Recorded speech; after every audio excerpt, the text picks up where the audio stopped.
Hi viewers, India's largest digital media network Suman టీవీకి స్వాగతం. ప్రస్తుతం మనతో ఉన్నారు happiness and mindfulness coach doctor Anuhya. చాలా మంది భావోద్వేగాలకు గురవుతూ ఉంటారు. అంటే ఎమోషన్స్ ఎక్కువగా క్యారీ చేసే కొద్దీ మనం ఎమోషన్స్ ఎంత క్యారీ చేస్తే అంత బాధపడుతూనే ఉంటాం. అట్లనే ఎమోషన్స్ లేకపోయినా కష్టమే. బ్యాలెన్స్ చేయడం చాలా ఇంపార్టెంట్ కాబట్టి అనూహ్యని అడిగి మనం ఈ ఎమోషన్స్‌ని ఎలా డీల్ చేయాలి అనేది తెలుసుకుందాం. నమస్తే అనూహ్య. నమస్తే అండి. అనూహ్య, మామూలుగా మనం వెహికల్స్ మీద చూస్తూ ఉంటాం. అతివేగం ప్రమాదకరమైనది అని. మనం నడిపే వెహికల్స్ మీదే అది రాసినప్పుడు, మనం జీవితంతో ఒక ప్రయాణం చేయాలి మనతో ఉన్న వాళ్ళతో. అంటే వాహనానికి వేగం అనేది ఎంత హ్మ్. ప్రమాదకరమైందో, జీవితంలో అతిగా ఆలోచించడం కూడా హ్మ్. అంతే ప్రమాదకరమైంది. అవును. ఆ అతిగా ఆలోచించే భార్యాభర్తలకు గొడవలు కానీ, ఫ్యామిలీలో గొడవలు రావడానికి, ప్రతి చోట గొడవలు రావడానికి ఈవెన్ మర్డర్‌లు, సూసైడ్‌లు కూడా ఓవర్ థింకింగ్‌తోనే వస్తాయి. నిజంగా ఇది ఎంత డేంజర్ అంటే ఫస్ట్ దీన్ని ఎలా డీల్ చేయాలి? ఇవి రాకుండా ఏమన్నా మనం ముందుగానే ఏమన్నా కంట్రోల్ చేసుకోవచ్చా? ఖచ్చితంగా. హ్మ్. ఓవర్ థింకింగ్ అనేది ఎంత సర్వసాధారణం అయిపోయిందంటే ఇప్పుడు మనకి చాలా కామన్ ఇష్యూ అయిపోయింది అందరిలోని కూడాను. అంటే ఇప్పుడు ఒక ప్రాబ్లమ్ ఉంది నీకు. నువ్వు దానికి ఏమైనా చేయగలవా? అయినా గూడా ఓవర్ థింకింగ్ చేస్తారు. నువ్వు చెయ్యగలవు అంటే ఓవర్ థింకింగ్ చేయాల్సిన అవసరం ఏముంది? నువ్వు చెయ్యలేవేమైనా. చెయ్యలేవు అన్నప్పుడు గూడా ఓవర్ థింకింగ్ చేస్తారు. హ్మ్. నేను దానికి ఏమి చేయలేకపోయాను, ఏమవుతదో ఆ! ఏంటో అని. అసలు ఆ ఓవర్ థింకింగ్ చేయడం వల్ల నువ్వు అంటే దానికి సొల్యూషన్ చేయాలి అనుకున్నా, నీ దగ్గర ఉన్నా కూడా నువ్వు యాక్షన్ అనేది తీసుకోలేవు. దాని గురించి ఆలోచించట్లేదు. ఎందుకంటే ఆ థింకింగ్‌లోనే యెస్. అయిపోతూ ఉంటుంది అలాగా. అయితే చాలా రీజన్స్ ఉన్నాయి దీనికి. అసలు ఓవర్ థింకింగ్ అనేది ఎందువల్ల వస్తుంది? మనం చిన్నప్పటి నుంచి ఫేస్ చేసిన ఎక్స్‌పీరియన్సెస్ కానీ ప్రీవియస్ ట్రామా ఏదైనా హ్మ్. ఒక సపోజ్ ఫర్ ఎగ్జాంపుల్ పిల్లోడు చదవట్లేదనే తీసుకుందాం. తల్లిదండ్రులు ఏంటి అంటే ఒకవేళ వాళ్ళ లైఫ్‌లోని వాళ్ళకేమైనా ఎక్స్‌పీరియన్స్ ఉండడం వల్ల బాగా ఎక్కువ కష్టపడి చదవడం, ఎక్కువ సార్లు చదివితే కానీ వాళ్ళకి సబ్జెక్ట్ అనేది గుర్తుకుండదు. యెస్. రాదు, అవును. గుర్తుండదు అన్నప్పుడు ఈ పిల్లాడు చదవట్లేదు అంటే వీళ్ళు ఆల్రెడీ వాళ్ళ మైండ్‌లోని ఇమాజిన్ చేసేసుకుంటారనమాట. హ్మ్. అంటే ఎందుకు? అది ఆల్రెడీ వాళ్ళకి ఆ ఎక్స్‌పీరియన్స్ ఉండింది కాబట్టి, వీడికి ఎక్కడ అలాగ ఏమైనా డిఫికల్టీస్, ప్రాబ్లమ్స్ వస్తాయేమో అని చెప్పి వాళ్ళు స్టార్ట్ చేసేస్తారు. దీన్ని డీల్ చేయడం ఎలాగా అంటే, ఇప్పుడు ఒక చెట్టుంది. హ్మ్. చెట్టుని మీరు కొట్టేద్దాం అనుకుంటున్నారు. హ్మ్. ఓన్లీ మొండెం వరకే కొట్టేస్తే, ట్రంక్ పార్ట్ వరకే కొట్టేస్తే అవుతుందా? అవ్వదు. హ్మ్. అది పైనుంచి కూడాను ఇంకా మళ్ళీ పెరుగుతది మీరు కొట్టేసినా గూడా. కింద మొదలు కింద నుంచి. మొదలు నుంచి హ్మ్. రూట్స్ నుంచి యెస్. తీయాలి. అవునా? సో, అలాగే మనం ఈ ఓవర్ థింకింగ్ అనేది డీల్ చేయాలి అన్నా కూడా దాని యొక్క రూట్ కాజ్ ఏంటి? అసలు ఎందువల్ల ఇది? వాళ్ళకున్న భయం అవ్వచ్చు, లేదా వాళ్ళకున్న ప్రీవియస్ ఎక్స్‌పీరియన్సెస్ వల్ల అవ్వచ్చు, ఏదైనా కూడా అనలైజ్ చేసుకోవాలి మనం. దేనివల్ల అవుతుంది అని ఆ రూట్స్ మీద మనం వర్క్ చేయాలనమాట హ్మ్. కాన్స్టెంట్‌గాను. ఇలాగే నెగెటివ్ థింకింగ్‌లో ఎలా చెప్పుకున్నామో అది అంతా ఒక లూప్. హ్మ్. కంటిన్యూయస్‌గా అంటే అలవాటైపోతుంది వాళ్ళకి ఓవర్ థింకింగ్ అనేది. దానివల్ల అన్నెసెసరీ స్ట్రెస్, యాంగ్జైటీ మళ్ళీ వాటిని డీల్ చేసుకోలేక వాటికి అసోసియేటెడ్ ప్రాబ్లమ్స్ ఇంకొకటి ఇవన్నీ హ్మ్. వస్తాయన్నమాట. ఈ ఓవర్ థింకింగ్‌లోనే డిప్రెషన్ వరకు కూడా వెళ్ళిపోవచ్చు మనుషులు. ఓకే. ఆ డిప్రెషన్‌లోనే సూసైడ్‌లని ఇలాంటివన్నీను చూస్తూ ఉంటాం. మర్డర్‌లని హ్మ్. ఇందాక మీరు చెప్పినట్టు. మీకు ఏదైనా ఒక థాట్ వచ్చిందనుకోండి, మీరు క్వెషన్ చేసుకోవాలి మీకు మీరు. హ్మ్. అది ఎంత వరకు నిజం? కరెక్ట్. చాలా వరకు అందులో నిజం ఒక 10% కూడా ఉండదు. హ్మ్.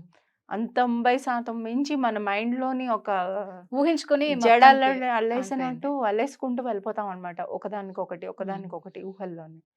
సో, మనం అది స్టాప్ చేయాలి. అవేర్‌నెస్ తెచ్చుకోవాలి మళ్ళీ ఇక్కడ. Conscious awareness. మీకు ఆటోమేటిక్‌గా మీరు ఓవర్ థింకింగ్ ప్యాటర్న్‌లో పడిపోతున్నారంటే నో. నేనిది ఇలా చేయకూడదు. మీకు ఆ టైంకి వచ్చినా కూడాను మళ్ళీ క్వెషన్ చేసుకోండి. ఇప్పుడు చదవట్లేదు వాడు. ఓకే. చదవట్లేదు. నిజంగానే చదవట్లేదా? చదవట్లేదంటే ఏమవుతది? మీరేమైనా చేయగలరా దానికి? హ్మ్. మీరు చేయగలరు అంటే మీరేం చేయగలరు? ఎక్కడ ప్రాబ్లమ్ ఉంది? అలాగా కూర్చొని అనలైజ్ చేసుకొని దానికి కావాల్సిన స్టెప్స్ అనేవి వేసుకుంటా, అలా తీసుకుంటూ వెళ్ళొచ్చు. ఇది ఒకటి. రెండోది ఏంటి అంటే డైవర్షన్ మళ్ళీను. ఎలా డైవర్ట్ చేసుకుంటారు? ఇప్పుడు ఖాళీగా ఉంటేనే కదా ఇలాంటి అంతే. అవును. ఆలోచనలన్నీను ఎక్కువ వస్తూ ఉంటాయి. కరెక్ట్. మీ టైంని మీరు ఎలా యుటిలైజ్ చేసుకుంటున్నారనేది కూడా చెక్ చేసుకోవాలి. హ్మ్. లేకపోతే అలాగే ఏదో ఖాళీగా ఉన్నప్పుడు ఒక థాట్ అనేది వస్తది. ఒక ఆలోచన వస్తది మైండ్‌లోని. అలా దానికి ఇంకొకటి, ఇంకా దానికి ఇంకొకటి. పడుకునేటప్పుడైతే ఇంకా ఎక్కువ వస్తూ ఉంటాయి. హ్మ్. రేపు పలానా రోజు నీదుంది. ఇది ఇలా అవ్వట్లేదు అంటే అది ఎక్కడి వరకు వెళ్ళిపోవచ్చు అని. హ్మ్. నేనేమంటానంటే వెళ్ళిపోండి పోనీ అక్కడి వరకు వెళ్ళండి. మాక్సిమం ఇందులో వర్స్ట్ సిట్యుయేషన్‌లో ఏమవుతదనేది గూడా మీరు కరెక్ట్. ఆలోచించుకోండి. అంటే ఇక్కడ ఏమవుతుంది మీరు ప్రిపేర్డ్‌గా ఉన్నారు. హ్మ్. సో, మీకొకసారి అది వచ్చేసింది అంటే మీరు ఇమ్మీడియేట్‌గా బ్రేక్ చేసుకోగలరు. రాసుకోండి. ఏమేమి చేయగలరు మీరు పనులు. దానికి కావాల్సిన యాక్షన్స్ ఏమేమి తీసుకోగలరు. ఒకదాని తర్వాత ఒకటి దానికి కావాల్సినవి ఏం చేయాలి. హ్మ్. ఇప్పుడు మీ పిల్లోడు చదవట్లేదంటే వెళ్లి మీ అబ్బాయితో కూర్చొని మాట్లాడండి. అసలు ఎందుకు చదవలేకపోతున్నాడు? సబ్జెక్ట్ దానికి బోలెడు కారణాలు ఉండొచ్చు. రైట్. చెప్తున్న సబ్జెక్ట్ అర్థం కాకపోవచ్చు. లేదా తనకి కష్టంగా ఉంది టీచర్ చెప్తుంది అర్థం కాకపోవచ్చు. లేదా ఇంకొక రీజన్ కూడా ఉండొచ్చు. పిల్లలు ఏడిపించడం వల్ల తను కాన్సంట్రేట్ యెస్. చేయలేకపోతూ ఉండొచ్చు. ఇంట్రెస్ట్ కూడా అసలు ఇంట్రెస్ట్ ఉండకపోవచ్చు. టీచర్ బాగా ఉండకపోవచ్చు. చెప్పినా ఇక్కడ ఇంట్రెస్ట్ లేకపోవడం వల్ల హ్మ్. ఎక్కదు మైండ్‌కి. చాలా ఉంటాయి. పర్ఫెక్షనిజం అవసరం లేదు జీవితంలోని. ఓవర్ హ్మ్. థింకింగ్ కూడా అక్కడి నుంచే వస్తది. కరెక్ట్. ఓకే. అవ్వాలి. కానీ పెర్ఫెక్ట్‌గా అవ్వాలని లేదు. It's okay to not to be okay అని కూడా చెప్తారు హ్మ్. అందుకనే. హ్మ్. మనం ఎలా ఉన్నామో అలాగా బానే ఉన్నాం. ఈ ఓవర్ థింకింగ్‌లోనే ఇంకా ఎక్కువ ప్రాబ్లమ్స్ వస్తా ఉంటాయన్నమాట. So, okay. మైండ్‌ఫుల్‌నెస్ ప్రాక్టీస్ చేసుకోండి. చిన్న డీవియేషన్ ఇలాగ ఒక 5 మినిట్స్ మీరు deep breath in, breath out కనుక చేశారు అంటే మీకొక అక్కడ పాజ్ పడతది. మీకొక ప్యాటర్న్ బ్రేక్ అవుతది. హ్మ్. సో, ఫర్దర్‌గా అలా చేసుకుంటూ ఉండొచ్చు. పిల్లలలో కూడా ఈ ఓవర్ థింకింగ్ అనేది ఉంటుందా అనూహ్య? కదా! ఉంటుంది. సో, అంటే ఇప్పుడు మన పిల్లల్ని ఎలా ఐడెంటిఫై చేయాలి? వీళ్ళు అంటే మనం కొంచెంగా హ్మ్. చిన్న ఏజ్‌లోనే వీళ్ళు ఆలోచించడం మొదలుపెట్టారు. దీన్ని హ్మ్. అంత దాకా తెచ్చుకోకుండా పిల్లల్ని మనం ఎలా డీల్ చేయాలి? పిల్లల్లోని ఓవర్ థింకింగ్ రావడానికి కూడా మనం పేరెంట్సే కారణం. హ్మ్. అన్‌రియలిస్టిక్ ఎక్స్‌పెక్టేషన్స్ పెడతాం వాళ్ళలోని. కరెక్ట్. అంటే నువ్వు అది అలా చెయ్యాలి. నువ్వు అంతవరకు రీచ్ అవ్వాలి. పుష్ చేస్తా ఉంటాం. కానీ పుష్ చేయడం కరెక్టే పిల్లల్ని. ఎంతవరకు పుష్ చేయగలగాలి మనం? హ్మ్. వాళ్ళ ఒక సామర్థ్యం ఎంత అనేది మనం తెలుసుకోవాలి ముందు. హ్మ్. అంటే అది ఎక్కడి వరకు వెళ్ళిపోతుందంటే నేను ఎక్కడో విన్నాను. వన్ ఆఫ్ ద క క్లయింట్స్ షేర్ చేశారనమాట. ఒక 10థ్ స్టాండర్డ్ అమ్మాయి మొన్న హ్మ్. ఎగ్జామ్స్ రాసినప్పుడు హ్మ్. అమ్మాయి ఓకే. యావరేజ్ స్టూడెంట్ అనుకుందాం. హ్మ్. ఇంట్లో నీ పేరెంట్స్ ఏంటి అంటే, నువ్వు ఎంతవరకు కష్టపడి చదువుతావో, హ్మ్. నీకొచ్చే రిజల్ట్ బట్టే మేము సమాజంలో మా మొహం అనేది మేము చూపించుకోగలం. ఓకే. మేమెలా తిరగగలం, నలుగురితో మా రిలేషన్స్ అనేవి ఎలా ఉంటాయి, దానికి కారణం నీ మార్క్స్ మీ మీదే మార్క్స్. డిపెండ్ అయ్యి ఉంటది అని. హ్మ్. ఏమైంది? అమ్మాయి వచ్చి ఏం చెప్పిందంటే, "మేడం నేను కాన్సంట్రేట్ చేయలేకపోతున్నాను. హ్మ్. నేను చదువుతూనే ఉన్నాను కానీ నాకు తెలీదు. హ్మ్. నాకు ఏమవుతదో తెలీదు. ఒకవేళ నేను రాయలేకపోతే, నాకు గుర్తుండకపోతే" యెస్. పేరెంట్ ఏమో ఏం కంప్లెయింట్ చేస్తారు, మా అమ్మాయి చదవట్లేదు అని. హ్మ్. ఇక్కడేమో అమ్మాయి అది ఫీల్ అవుతూ ఉంది.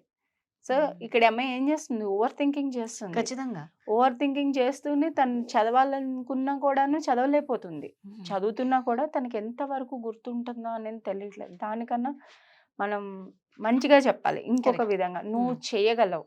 రైట్. నువ్వు ఖచ్చితంగా ఇది చేయగలవు అనేది ఒకటి ప్రోత్సహిస్తూ ఉండాలి. రెండోది ఇది అంత ముఖ్యమైనది కాదు. It's okay to fail. Right. నువ్వు ఫెయిల్ అయినా కూడాను మేమున్నాం నీకు. హ్మ్.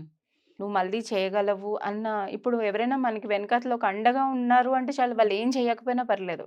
కరెక్ట్. ఒకళ్ళు అండగా ఉన్నారు, ఒక సపోర్ట్ మనకుంది అంటే వాళ్ళు వెళ్ళిపోతారు రైట్. ఇంకా అవును. జీవితంలో ముందుకి. సో, ఇలాంటి మాటలు చెప్తూ పిల్లలతోని ప్రోత్సహించొచ్చనమాట. నిజమే. అంటే ఇప్పుడు ఆ పేరెంట్స్ అలా చెప్పడం వల్ల అమ్మాయి చదువుకునేంత హ్మ్. ఉన్నా కూడా చదవలేకపోతుంది. బికాజ్ అక్కడ ఒక భయంతో చదువుతుంది. భయంతో చదువుతుంది. ఏమైపోతానో ఇన్ కేస్ ఏమైపోతానో? చదవకపోతే ఒకవేళ అని. నిజంగా నాకు రాకపోతే రైట్. ఏమైపోతది వీళ్ళ పరిస్థితి? నేనేం చేయగలను? నా వల్ల మా తల్లిదండ్రులు తలదించుకునేటట్టు అవుతది అది అని. సో, అనూహ్య మీరు వెబినార్ క్లాసెస్ స్టార్ట్ చేయబోతున్నారు కాబట్టి, సో ఈ క్లాసెస్ ఎప్పుడెప్పుడు స్టార్ట్ అవుతాయి? ఎన్ని డేస్? ఇక అదే విధంగా ఇందులో ఏమేం మీరు నేర్పిస్తారు? ఎలాంటి వాళ్ళు జాయిన్ అవ్వాలి మీ క్లాసెస్‌లో? జీవితంలో ముందుకు సాగాలి అనుకున్న వాళ్ళు, ఏమి ఓకే. చేయలేకపోతున్నామే అని బాధతో ఉన్నవాళ్ళు, హ్మ్. ఏం చేయాలో, ఎలా వెళ్ళాలో డైరెక్షన్ లేకుండా క్లారిటీ లేని వాళ్ళు, ఓకే. వీళ్ళందరూ కూడా జాయిన్ అవ్వచ్చు. అన్నీ ఉన్నా గూడాను ఇంకా ఏదో మిస్సింగ్. నాకు ఇంకా కావాల్సింది ఏదో ఉన్నింది అని హ్యాపీగా లేరు. హ్మ్. అలాంటి వాళ్ళు జాయిన్ అవ్వచ్చు. ఓకే. చాలా స్ట్రెస్ ఉంది వాళ్ళ లైఫ్‌లోని. హ్మ్. ఎలా డీల్ చేసుకోవాలి తెలియట్లేదు. హ్మ్. అలాంటి వాళ్ళు కూడా జాయిన్ అవ్వచ్చు. క్లాసెస్ ఎప్పుడెప్పుడు స్టార్ట్ అవుతాయి? క్లాసెస్ ఈ మంత్ 21, 22, 23 3 డేస్ ఉంటాయి. సో ఇదండి అనూహ్య చెప్పినట్లు మీకు ఎవరికైనా ఇలాంటి వాళ్ళు ఉండి అంటే ఇది ప్రతి ఒక్కరికి ఇంపార్టెంటే కాబట్టి ఎవరైనా సరే ఇంట్రెస్ట్ ఉంటే కింద స్క్రోల్ అవుతున్న నెంబర్‌కి కాల్ చేసి కాంటాక్ట్ అవ్వండి.